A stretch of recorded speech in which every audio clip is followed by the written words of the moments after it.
Hello मेरे चांद सितारों, एक बार फिर से स्वागत है आपके अपने प्यारे से यूट्यूब चैनल मोहित पांडे क्लासेस पर। तो मेरे चांद सितारों, जैसा कि आप लोग जानते हैं कि इन दिनों हम लोग कर रहे हैं फिजिक्स का महाकुंभ बैच, और इसके अंतर्गत हम लोग एक एक टॉपिक का इस तरीके से पोस्टमार्टम कर रहे हैं कि आप लोग भी क्या याद करोगे कि हाँ हमने भी पढ़ा था फिजिक्स। तो ठीक है, आज हम लोग एक बहुत ही प्यारा सा टॉपिक लेकर आए हैं और ये टॉपिक रियल लाइफ से कनेक्टेड टॉपिक है। आज हम लोग पढ़ेंगे ग्रेविटेशन, गुरुत्वाकर्षण को हिंदी में कहते हैं। ठीक है, चलो कम हियर माय डियर। तो प्यारे, आप लोगों ने पढ़ा ज़रूर होगा, कुछ ही लोग होंगे जो लोग इस टॉपिक को कभी नहीं पढ़े होंगे, लेकिन ज़्यादातर स्टूडेंट पढ़े होंगे। लेकिन आज इसको हम लोग कुछ नए अंदाज में पढ़ते हैं। ठीक है, और इतने दावे के साथ मैं कह सकता हूँ कि आप लोग ने इस तरीके से नहीं पढ़ा होगा जिस तरीके से आज आप लोग पढ़ने वाले हैं इसको। ठीक है, घोर के ऐसे यहाँ पे आपको यहाँ पे खोपड़िया में खूंटा गाड़ के बांध देंगे। भूलना तो चाहोगे लेकिन भुला नहीं पाओगे। चलिए, तो हम आते हैं सीधे अपने मुद्दे पर। टॉपिक है हमारा आज का गुरुत्वाकर्षण, ग्रेविटेशन। ठीक है, तो कम हियर माय डियर, पापा परियों आ जाइए।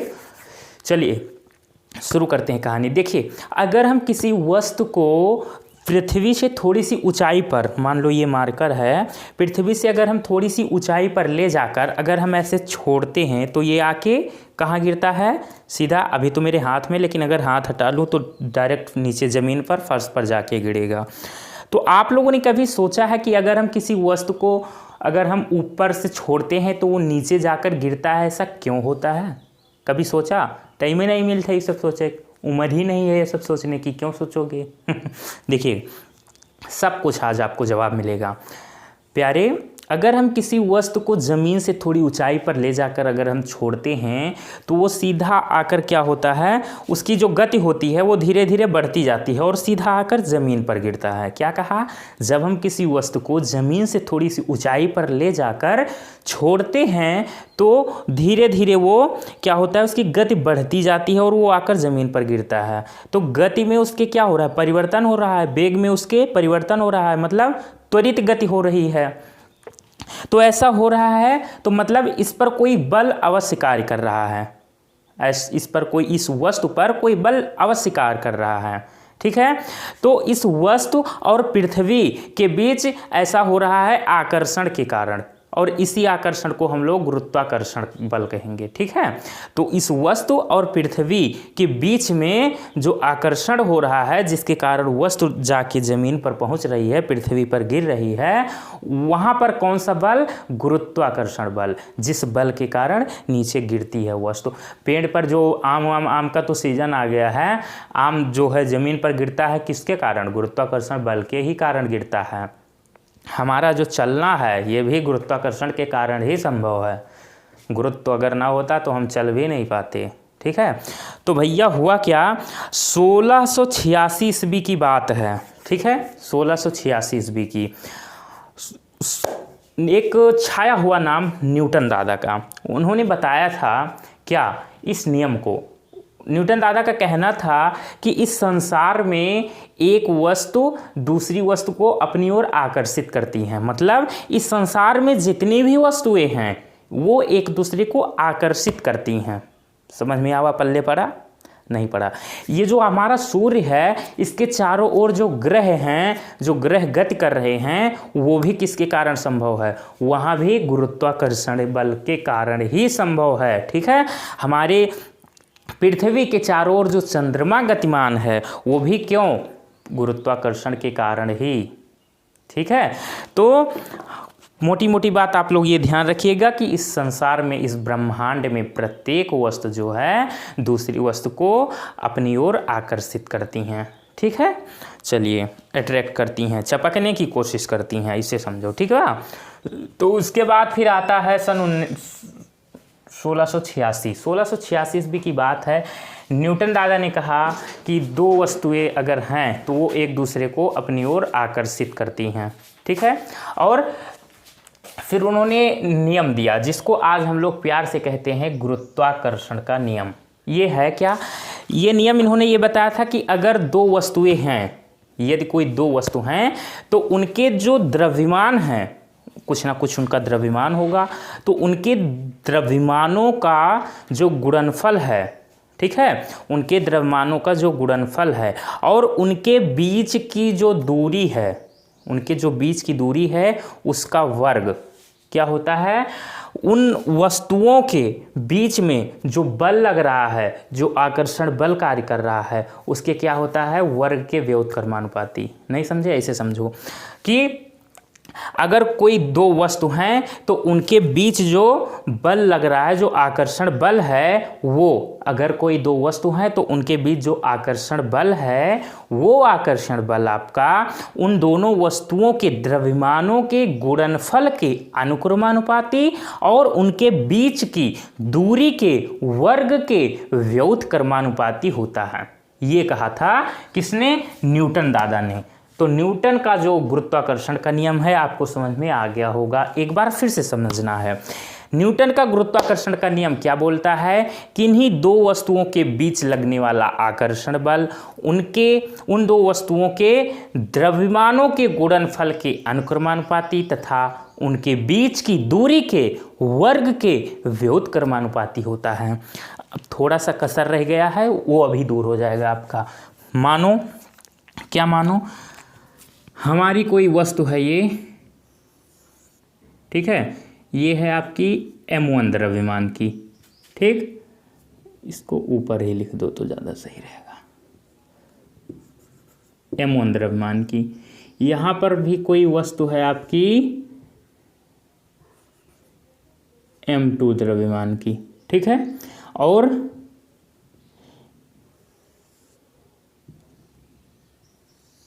इस वस्तु का, इसको मान ले रहे हैं वस्तु A, कौन सी वस्तु A, और ये है वस्तु B, ठीक है। वस्तु A का जो है वो बल लग रहा है, आकर्षण बल, वस्तु B पर, और वस्तु B का जो बल लग रहा है वस्तु A पर, ठीक है, इस दिशा में,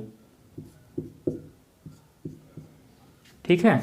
तो ये दोनों वस्तुएं, इन दोनों वस्तुओं की जो बल की दिशा होगी वो इन दोनों वस्तुओं के केंद्र को, जो मिलाने वाली रेखा हो, जो मिलाने वाली रेखा है हमेशा उसके सीधे में होगी, ठीक है। तो वस्तु A पर जो बल लग रहा है वो देखिए, वस्तु A द्वारा वस्तु B पर बल लग रहा है F, और वस्तु B द्वारा वस्तु A पर बल लग रहा है F। ये इस पे बल लगा रही है इधर से, और ये वाली इधर से इस पे, ठीक। और वस्तु A का द्रव्यमान है m1 और वस्तु B का द्रव्यमान है m2, ठीक। अब मान ले रहे हैं कि इनके बीच की जो दूरी है वो है आपकी r, ठीक। अब ये जो कहानी हमने की है, अगर आप चाहो तो इसको लिख सकते हो, क्या हम लिख दे रहे हैं, माना m1 व m2 द्रव्यमान की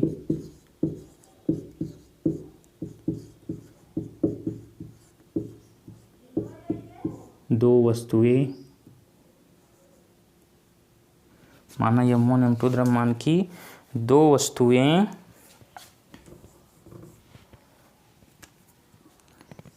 r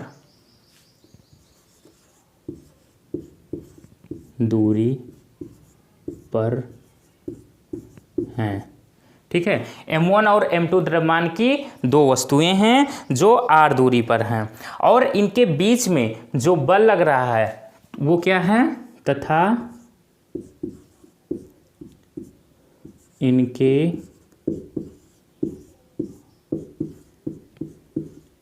बीच लगने वाला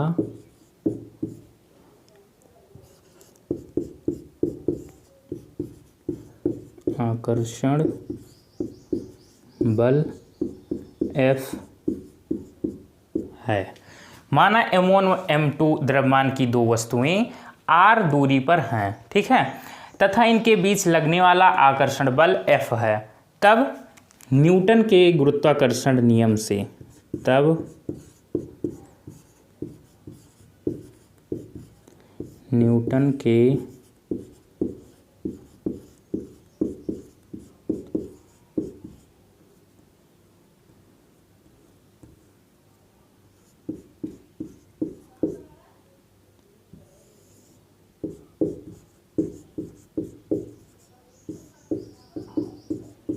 तब न्यूटन के गुरुत्वाकर्षण नियम से। अब न्यूटन का गुरुत्वाकर्षण नियम क्या कहता है कि इन्हीं दो वस्तुओं के बीच कार्य करने वाला आकर्षण बल, ठीक है। अब इन जो दो वस्तुओं को हमने लिया है उनके बीच में जो आकर्षण बल है उसको हम लोग क्या माने हैं, F। तो मतलब इन दोनों की वस्तुओं के बीच में कार्य करने वाला जो आकर्षण बल है वो क्या है, F है। आगे नियम क्या कहता है, कार्य करने वाला आकर्षण बल उन वस्तुओं के द्रव्यमानों के गुणनफल के अनुक्रमानुपाती होता है। वस्तुओं के द्रव्यमानों, द्रव्यमान क्या है, पहली वस्तु का द्रव्यमान है m1 और दूसरी वस्तु का m2 और इनका गुणनफल मतलब इन दोनों का गुणा, दो चीज़ों का गुणा करने के बाद जो चीज़ मिलती है वो क्या कहलाती है, गुणनफल। ये क्या होता है, इनके अनुक्रमानुपाती। फिर से भाषा समझो, किन्हीं दो वस्तुओं के बीच कार्य करने वाला आकर्षण बल F उन वस्तुओं के द्रव्यमानों के, वस्तु का द्रव्यमान m1 m2 के गुणनफल का, गुणनफल मतलब गुणा का चिन्ह हमने लगा दिया, के अनुक्रमानुपाती का ये चिन्ह हमने लगा दिया, तथा उनके बीच की दूरी के वर्ग के व्युत्क्रमानुपाती होता है। और ये बल जो है ये उनके बीच की दूरी के वर्ग के व्युत्क्रमानुपाती का मतलब बटे में, और दूरी क्या है r, और इसके वर्ग का मतलब r², और ये है हो गया आपका चिन्ह, ठीक है। अब इसको नाम दे दो आप लोग समीकरण नंबर 1 और इसको दे दो 2, ठीक है। अब हम क्या करेंगे, समीकरण 1 व 2 को मिलाने पर अब इन दोनों को हम मिला देंगे। कैसे, देखिएगा, पहला समीकरण है उसके लेफ्ट साइड में क्या है, F, और दूसरे समीकरण के लेफ्ट साइड में F है। दोनों तरफ सेम चीज़, तो अगर सेम चीज़ है तो ये चीज़ इस चीज़ के हम लोग बराबर लिख सकते हैं, ठीक है। ये चीज़ इस चीज़ के बराबर लिख सकते हैं। ये जानते हो नहीं जानते हो, बिल्कुल जानते हैं। तो मतलब ये जो F है वो इसके बराबर है और जो F है वो इसके भी बराबर है। तो हम इन दोनों को एक साथ लिख दे रहे हैं, ठीक है। तो जो ये F है वो प्रोपोर्शनल है m1 व m2 के, और अपॉन में इसके भी बराबर है, तो अपॉन में r² भी लिख सकते हैं, ठीक है। अब हम जानते हैं क्या, फिजिक्स में ये जो सिंबल है क्या है, ये समानुपाती का जब चिन्ह हटता है तो एक नियतांक मिलता है, ठीक। क्या मिलता है, एक नियतांक मिलता है प्यारे। तो यहाँ से F इक्वल टू, अब समानुपाती का चिन्ह हटा, बराबर का चिन्ह लगा, तो एक नियतांक हमें लगाना पड़ेगा। तो वो नियतांक हमें यहाँ पर कैपिटल G के रूप में मिलता है, और क्या है, m1 m2 अपॉन में r²। यही है आपका गुरुत्वाकर्षण का फार्मूला। बहुत इंपॉर्टेंट फार्मूला है प्यारे, कंपटीशन में आपको ये फार्मूला डायरेक्ट पूछ लेता है। निम्न में से गुरुत्वाकर्षण का, न्यूटन के गुरुत्वाकर्षण का सूत्र है, ठीक है। ऐसे तो F equal to G m1 m2 upon r², ये का भैया सीधा खोपड़िया में समाई लिहो। अब यहाँ पर ये जो G है वो है क्या, तो लिख दे रहा हूँ, जहाँ capital G equal to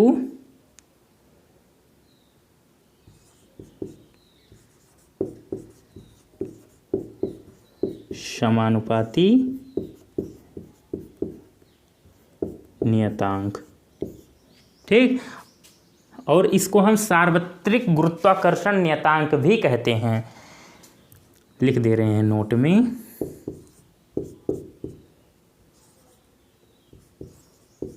G को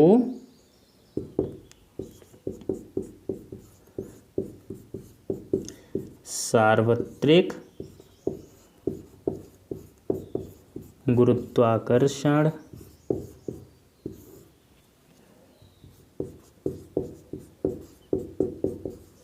नियतांक कहते हैं, ठीक है।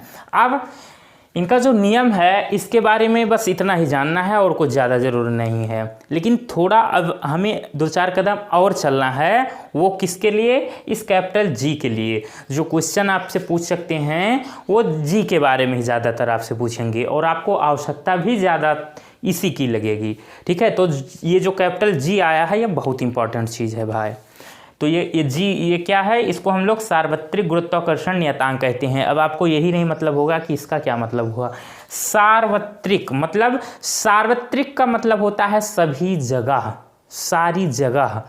सार्वत्रिक गुरुत्वाकर्षण नियतांक, इसका मतलब ये हुआ कि जो ये कैपिटल जी है इसकी एक वैल्यू होती है 6.67 × 10⁻⁻11 न्यूटन मीटर स्क्वायर प्रति किलोग्राम स्क्वायर। अभी सब पूरा क्लियर, अभी पूरा बहुत डिटेल में इसको पढ़ना है। ठीक है, अभी केवल सुन लो। तो जो जी है इसका जो मान है वो सभी जगहों पर समान रहता है, इसलिए इसका नाम क्या कर दिया गया, सार्वत्रिक गुरुत्वाकर्षण नियतांक। ठीक है, अब कुछ इसमें समझाने लायक तो और है नहीं, सब क्लियर हो गया होगा। इसका आप लोग स्क्रीनशॉट लीजिए, फिर हम बात करते हैं ये कैपिटल जी के कुछ फैक्ट आपको हमेशा ध्यान रखने हैं। ठीक है, चलिए तो मैं साइड हो रहा हूँ, इसका आप लोग स्क्रीनशॉट ले लीजिएगा।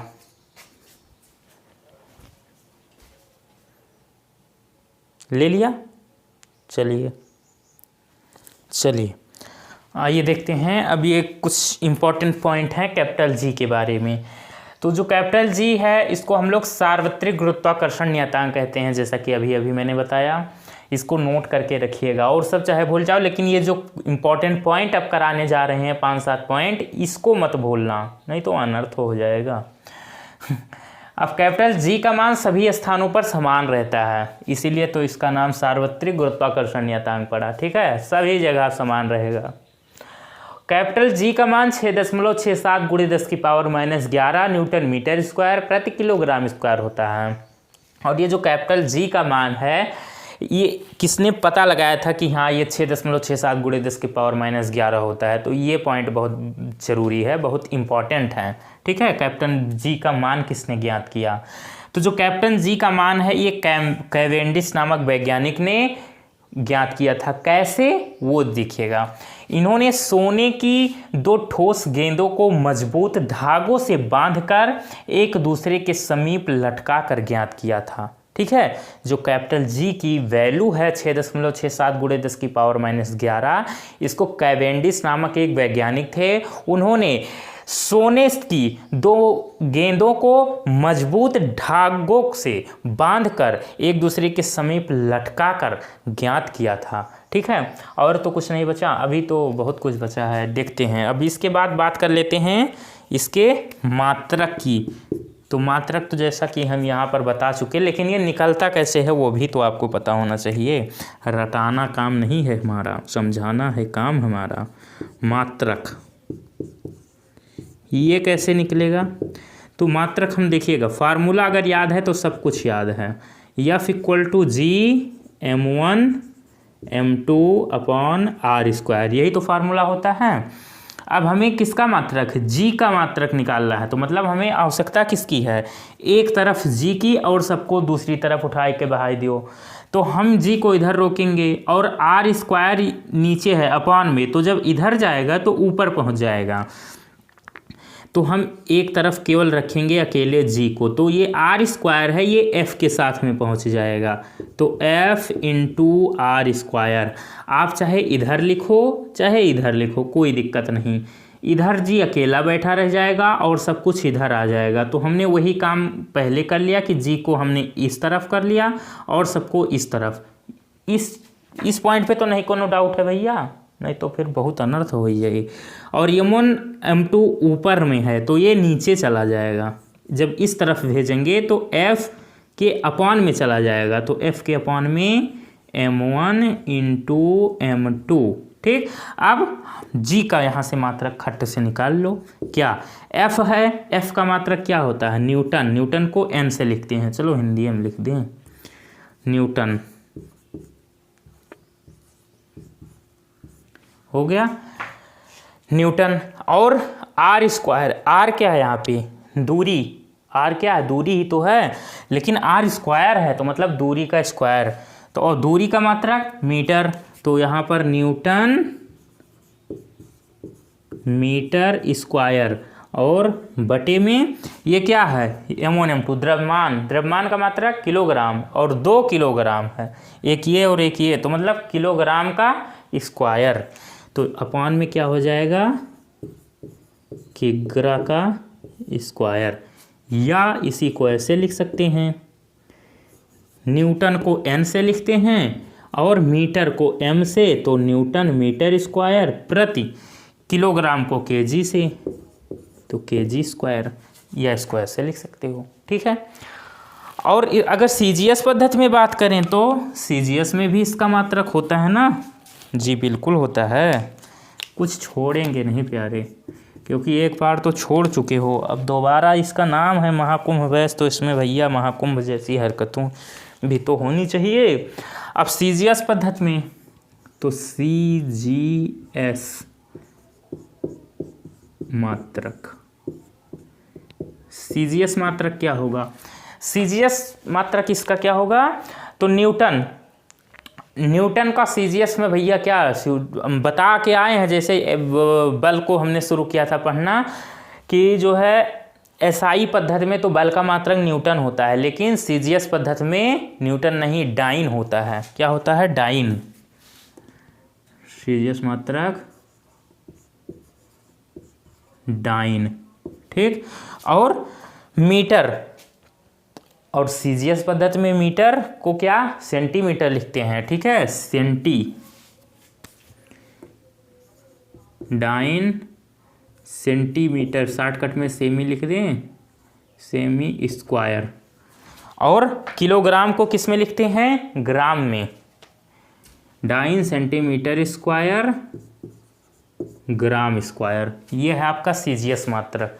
CGS मात्रक क्या है, डाइन सेंटीमीटर स्क्वायर प्रति ग्राम स्क्वायर। और कुछ तो बचा नहीं है इसमें, सब कुछ हो गया। डायमेंशन की भी बात कर ली जाए लगे हाथ। बीमा कैसे निकलेगी, तो बीमा के लिए ध्यान दीजिएगा, ये सब किसकी बात कर रहे हैं हम लोग, कैपिटल G की। कैपिटल G के बारे में ही इतना घुस के पढ़ना है हमको। तो कैपिटल G का जो हमने ये फार्मूला निकाला है उसको फिर से एक बार यहाँ पर लिखेंगे, capital G equal to F into R square upon M1 M2। अब यहाँ से देखिएगा कैसे निकलेगा बीमा। F क्या है, बल, न्यूटन मात्रक होता है, और बल की बीमा आपको याद कराई थी हमने कि बल की बीमा तो भैया याद ही होनी चाहिए, MLT-2, ठीक। अब देखिएगा R क्या है, दूरी, एक प्रकार की क्या है, दूरी, लंबाई ही तो है, और लंबाई को हम लोग बीमा में क्या लिखते हैं, L से, लेकिन यहाँ स्क्वायर है तो L स्क्वायर लिख दो, कोनो दिक्कत नहीं है सर, अगर स्क्वायर है तो स्क्वायर लिखेंगे, क्या दिक्कत है।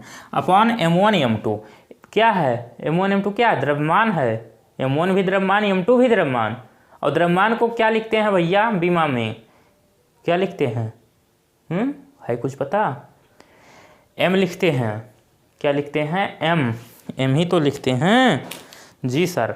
और 2 बार है तो M स्क्वायर लिख सकते हैं हम, तो M स्क्वायर लिख दो। तो ऊपर क्या क्या है, MLT-2 और L2, और एक ये M स्क्वायर भी ऊपर पहुंच जाएगा तो M-2 हो जाएगा, ठीक। अब इसको सही से लिख दो, M यहाँ पर अकेला था, यहाँ पर -2 है तो -2, और यहाँ अकेला नहीं है, यहाँ पर जब कुछ नहीं तो वहाँ प्लस में होता है, तो यहाँ पर पावर में 1 लिखा हुआ है, चाहो तो लिख सकते हो, कोई दिक्कत नहीं है, सब जगह लिख सकते हो। यहाँ भी कुछ नहीं तो यहाँ भी 1, यहाँ कुछ नहीं तो यहाँ भी 1, यहाँ कुछ नहीं और तो सब जगह है, तो +1 -2 क्या हो जाएगा, -1, तो M की पावर -1, या इसको M इनवर्स भी कह सकते हो। L यहाँ पर 1 बार है और यहाँ पर 2 बार, तो 2 और 1 3, ये जुड़ जाएगा, तो L3, और यहाँ पर -2 है तो T-2, तो M इनवर्स L3T-2, ये बीमा है किसकी, कैपिटल G की। तो इतने पॉइंट आपको हमेशा ध्यान रखने हैं। एक बार फिर से पूरा न्यूटन का गुरुत्वाकर्षण नियम क्या कहता है कि इन्हीं दो वस्तुओं के बीच कार्य करने वाला आकर्षण बल उन वस्तुओं के द्रव्यमानों के गुणनफल के अनुक्रमानुपाती तथा उनके बीच की दूरी के वर्ग के व्युत्क्रमानुपाती होता है। इस फार्मूले को जब हमने प्रूव करने की कोशिश की तो वहाँ से हमें एक बहुत ही प्यारा फार्मूला मिला, F = G m1m2/r²। ठीक है, फिर इसमें जो कैपिटल G है ये बहुत इंपॉर्टेंट पॉइंट है, इसके बारे में हमको बढ़िया से पढ़ना है, ध्यान रखना है जो पॉइंट हमने बताया। G जो है इसको हम लोग कहते क्या है, सार्वत्रिक गुरुत्वाकर्षण नियतांक कहते हैं और इसका मान सभी स्थानों पर समान रहता है। ठीक है, और G का मान जो होता है 6.67 × 10⁻11 न्यूटन मीटर स्क्वायर प्रति किलोग्राम स्क्वायर होता है। और G का मान किसने, कैवेंडिश नामक वैज्ञानिक ने सोने की 2 गेंदों को मजबूत धागों से लटकाकर एक दूसरे के समीप लटकाकर ज्ञात किया था। ठीक है, अब इसका जो मात्रक होता है वो कैसे निकाला वो भी आपको हमने बताया। होता क्या है, न्यूटन मीटर स्क्वायर प्रति किलोग्राम स्क्वायर। और सीजीएस पद्धति में भी आपको पता होना चाहिए, सीजीएस पद्धति में न्यूटन नहीं, सीजीएस पद्धति में डाइन मात्रक होता है बल का, तो न्यूटन की जगह डाइन लिख दिया और मीटर के जगह सेंटीमीटर हो जाता है सीजीएस पद्धति में। तो हमने डाइन सेंटीमीटर और किलोग्राम को किसमें, ग्राम में लिखते हैं, तो डाइन सेंटीमीटर स्क्वायर प्रति ग्राम स्क्वायर, ये होता है सीजीएस मात्रक। और फिर बीमा कैसे निकली वो भी हमने बता दी। बीमा क्या निकल के आई, m−1 L³ T-2।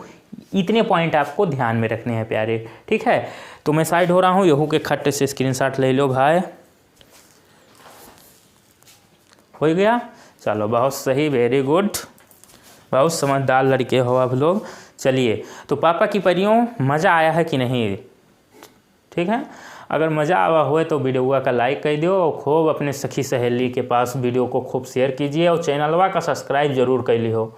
ठीक है बहनी, सभी लोग खूब दबा के वीडियो शेयर कीजिए। और मम्मी के मगर मच्छों आप लोग तो भैया ना तो वीडियो लाइक करते हो ना चैनलवा सब्सक्राइब करते हो, क्या दुश्मनी है यार मेरे से आप लोग की? हैं, ऐसे करोगे? दोस्ती में ऐसा नहीं होता है प्यारी। ठीक है, तो आई होप आप लोग खूब वीडियो को शेयर करेंगे और हमारा साथ देते रहेंगे, कदम से कदम मिलाकर चलेंगे।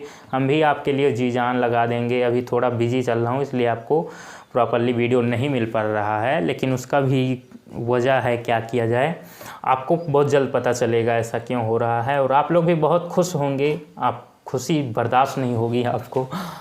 ठीक है, तो चलिए मिलेंगे एक नए वीडियो में, शानदार वीडियो में। ठीक है, और बहुत ही इंपॉर्टेंट टॉपिक लेकर आने वाले हैं। इसके बाद भी ऐसे ही कदम से कदम मिलाकर पढ़ते रहिए और जो कुछ आप लोग करते हैं साइड में करते रहिए। बस थोड़ा सा टाइम निकाल कर ये वीडियो थोड़ा सा देख लीजिए करिए। इससे होगा कि आप पिछली कक्षाओं में अगर आप लोग किसी कारणवश नहीं पढ़ पाए हैं फिजिक्स, किसी कारण विकलांग हो चुके हैं फिजिक्स में, तो एक बार फिर से आपको हम फिजिक्स सीखने का मौका दे रहे हैं। ठीक है, और बहुत छोटे छोटे पॉइंट आपको यहाँ पर सिखाए जाएंगे। ठीक, तो बाय बाय, सी यू।